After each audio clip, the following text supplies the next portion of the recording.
Viewers আসসালামু আলাইকুম। আশা করি সবাই ভালো আছেন।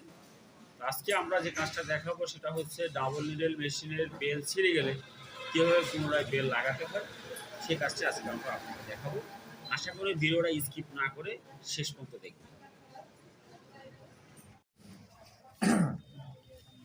টাইমিং বেল যদি চেঞ্জ করতে চাই বা ছিঁড়ে গেছে এমন পরিস্থিতিতে পড়ি, তাহলে আমাকে বেলটা আবার নতুন লাগাইতে হবে। প্রথম কাজ হলো বেলটা লাগানো।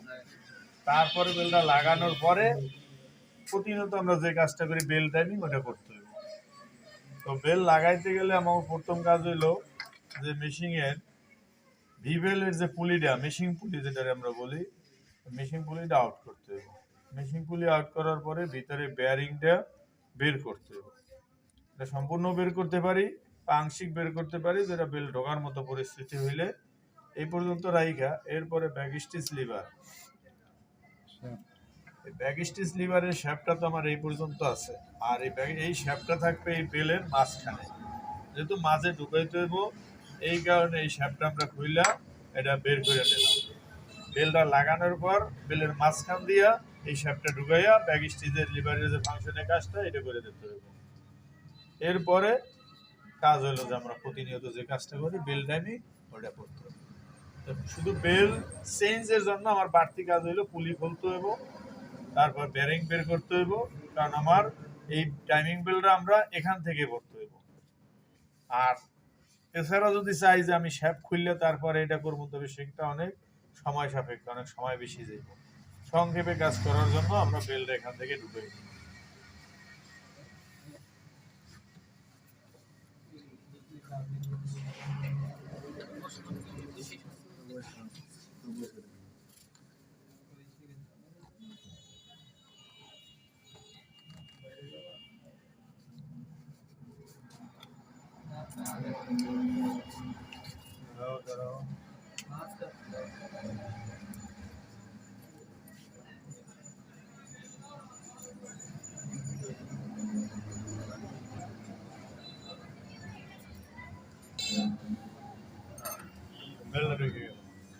এরপরে কাজটা হলো এখান থেকে আমরা এই শেপটা মাঝখান দিয়ে নিয়ে যাব।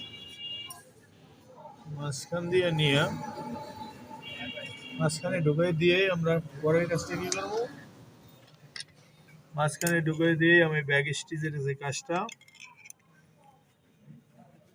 যে বুশ আর শেপ লুজ দিছি, এই বুশটা লুজ দিয়া ব্যাক স্টিচ স্ক্রুটা পরাই দিব, কারণ বেলের মাঝখানে আমার এটা অলরেডি ঢুকে গেছে।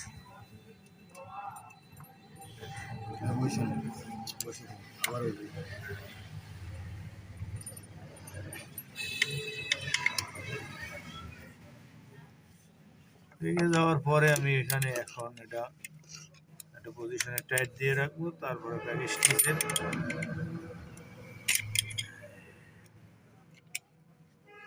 হালকা আগে টাইট দিই, তারপর এটা চাপ দিয়া ব্যাক স্টিচ দিলে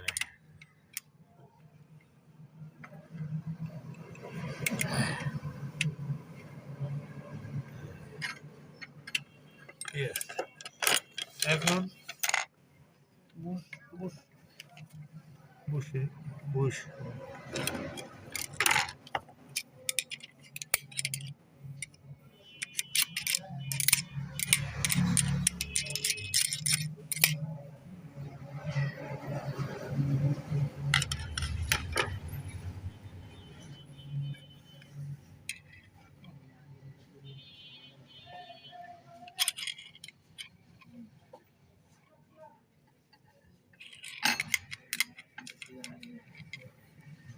স্টিচ লিভার হাত দূর লাগবো না, বুশটা একটা স্ক্রু আগে টাইট দিই, ছাড়াও বেশি বেশি হয়ে গেছে।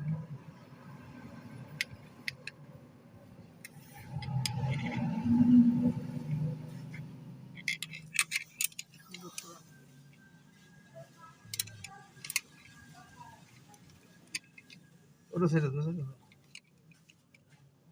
দুইটা স্ক্রু তোমার টাইট দিতে হবে, একটা উপর দিয়ে টাইট দিতে হবে, এই এবার একটা জায়গায় ফাংশনের কাজ শেষ। এখন কাজ হইলো বেলটা আমরা নিচের দিকে নামাই দিই।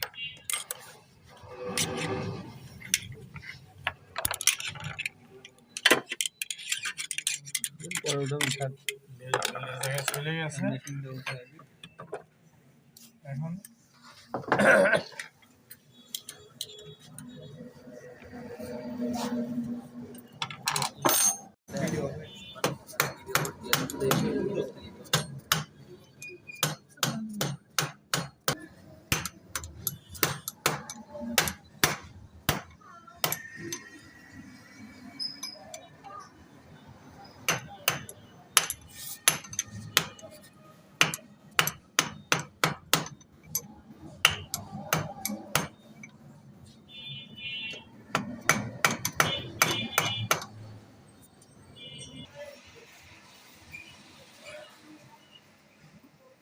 বেয়ারিং বের করতে হলে কি, এই যে ছিদ্রটা দেওয়া হয়েছে এই ছিদ্র দিয়ে বেয়ারিং এর বুশের সাথে দুটো স্ক্রু আছে, এই দুটো স্ক্রু লুজ দেওয়ার পরে বেয়ারিং বের করতে পারবেন। লুজ না দিয়ে বাড়িয়ে দিলে বেয়ারিং বের হবে না।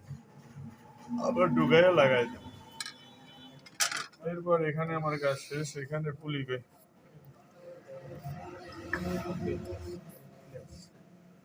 পুলি কিছু নাই, আমরা এখানে পুলিটা গ্রুপ মিলে লাগাই দেব।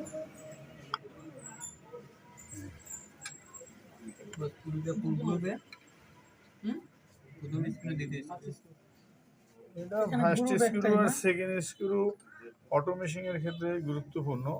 এটা কোনো সেন্সর নাই, কিছু নাই, তুমি যেটা লাগাবে সেটাই মেশিন করবো, মেশিন চলবো, বুঝলে না?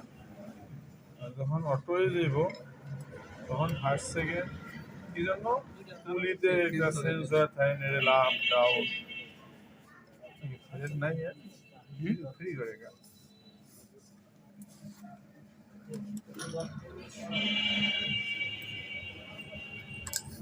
নিচের প্রিমিয়াম এখন পেয়ে গেলাম, উপরে আমার কাজ শেষ।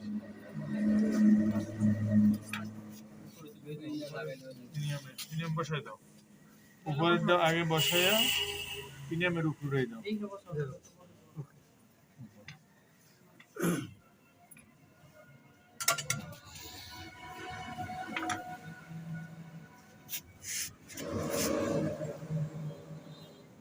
উপরে বসছে কিনা সেটা নিচে বইয়ে বোঝা যাবে। বেলটা ঘুরাইতেছি, তারপর এটা ঘুরতেছে।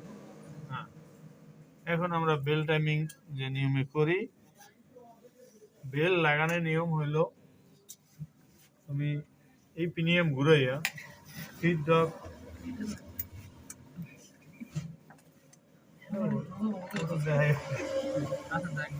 একটা পজিশনে লাগাইতে বুঝাই। এটা আমি মনে করো যে ফিডব্যাক আপ করে নিডেল সার্ভো ডাউন করে এখানে একটা বা দুইটা গ্রুপ মিলাই দেবো। দেখা যায় আমি যেখানে পজিশন মেলে ওখানে গ্রুপের মাঝামাঝি পড়ে বা একটু কম বেশি আছে, তখন আমি এখানে দেখবো যে আমি কোন দিকে নিলে তাড়াতাড়ি কাছে পাই গ্রুপ, সামনে নিলে গ্রুপ কাছে না পিছনে নিলে। ওরকম একটা গ্রুপের লাগে একটা আঙ্গুল চাপ দিয়ে ধরবো, আর একটা আঙ্গুল এদিকে রাখবো, রাইখে এই একটা চাপ থাকবে, আর এই একটা পুলি ধরে আস্তে আস্তে ঘুরাবো। ওই সাইকেলের উড়ানো চেইন সেই রকমের, সাইকেলের চেইনের মতো।